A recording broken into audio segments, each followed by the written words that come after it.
Hello, dear new mom. Welcome to Motherhood Nutrition. This is Breastfeeding 101.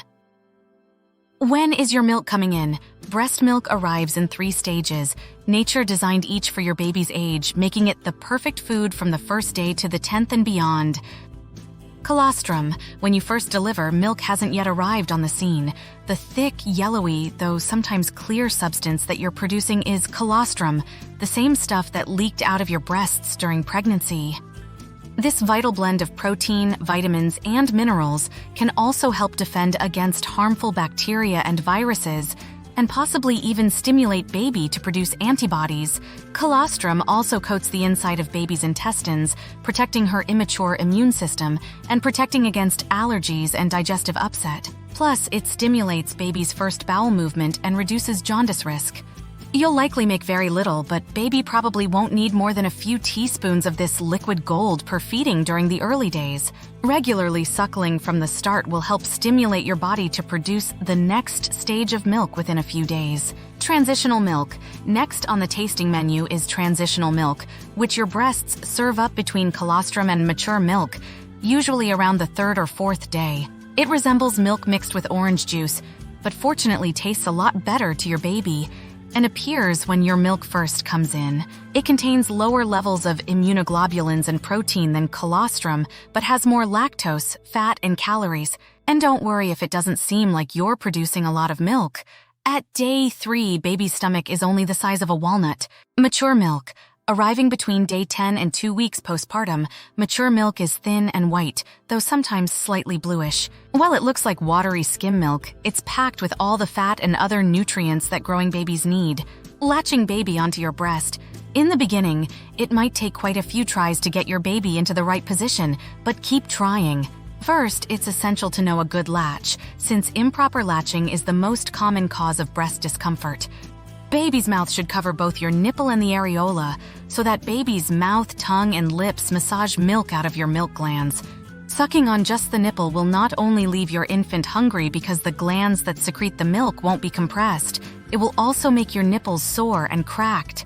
Here's how to get that latch going. Hold your baby facing your breasts, with the front of her body facing yours, tummy to tummy. Her head should be in line with the rest of her body, not turned, to make swallowing easier. Tickle baby's lip with your nipple to encourage baby to open very wide, like a yawn. If your baby isn't opening up, try to squeeze some colostrum and later milk onto her lips. If your baby turns away, gently stroke the cheek on the side nearest you. The rooting reflex will make baby turn her head toward your breast. Bring baby forward toward your breast once her mouth is open wide. Keep a hold of your breast until baby has a firm grasp and is suckling well. You'll know you've got a proper latch when baby's chin and the tip of her nose are touching your breast. Baby's lips will be flared outward like fish lips rather than tucked in. Check that your little one isn't sucking on her own lower lip or tongue by pulling her lower lip down while nursing. Watch for suckling. That is, extracting colostrum or breast milk from your breast, not just sucking or gumming your nipple. If baby is suckling, you'll see a strong, steady suck-swallow breath pattern.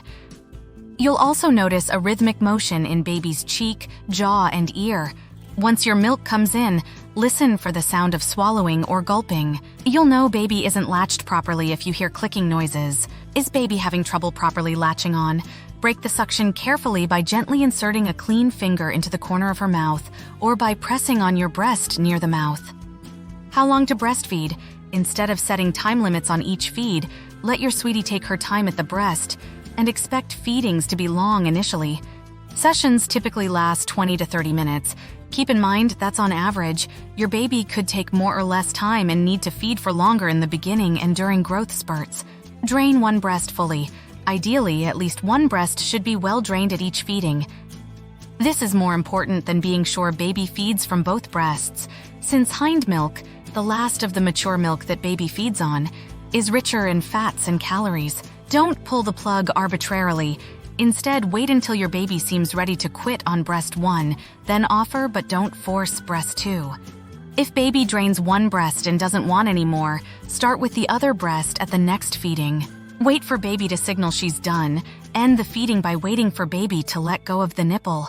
If your baby doesn't, you'll know to end the feeding when the suck-swallow pattern slows down to around 4 sucks per 1 swallow. Often, your baby will fall asleep at the end of the first breast and either awaken to nurse from the second or sleep through until the next feeding.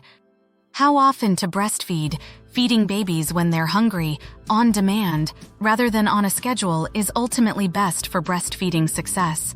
A newborn should have at least 8 to 12 feedings each 24 hours, even if demand isn't up to that level yet for the first few weeks.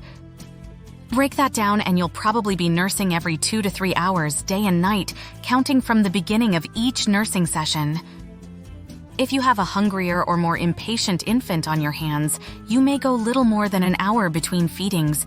A more easily satisfied baby might be able to go for 3.5 to 4 hours.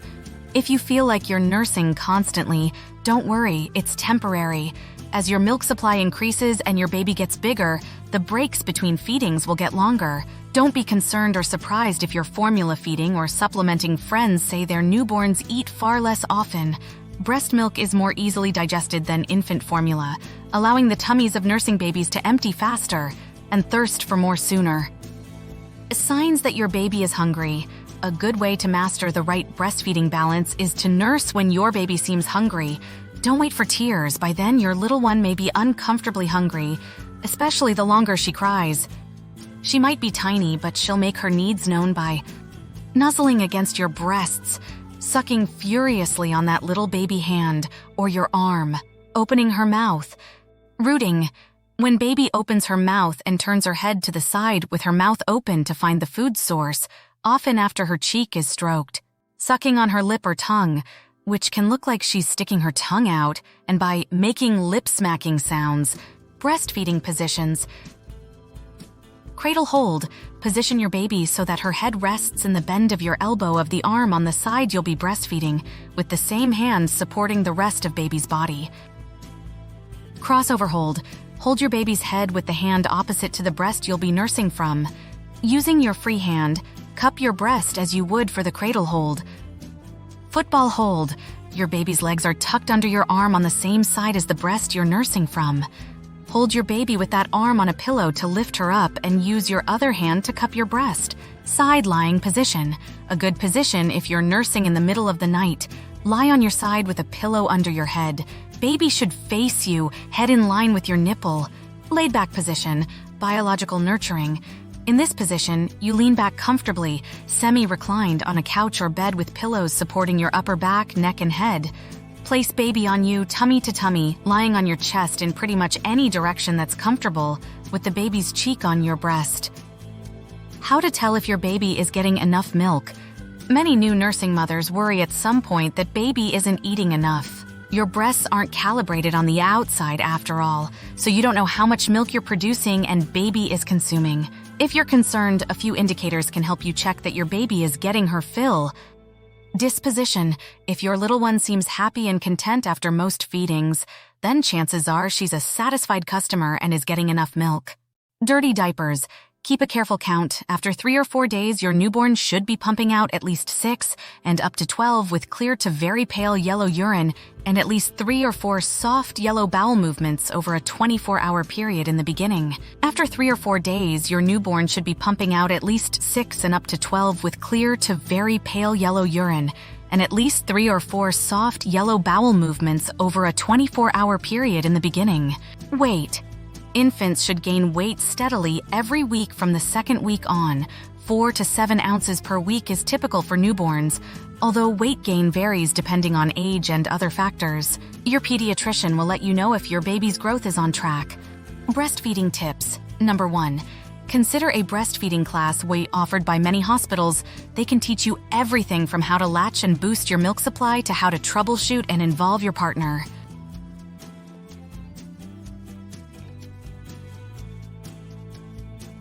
The more time you and baby spend together in the hospital, the easier getting together for feedings will be, since that way she can nurse on demand. Number 2, babies are born ready to breastfeed and show extra eagerness to suck during the first 2 hours after birth. The sucking reflex is at its most powerful about 30 to 60 minutes after birth.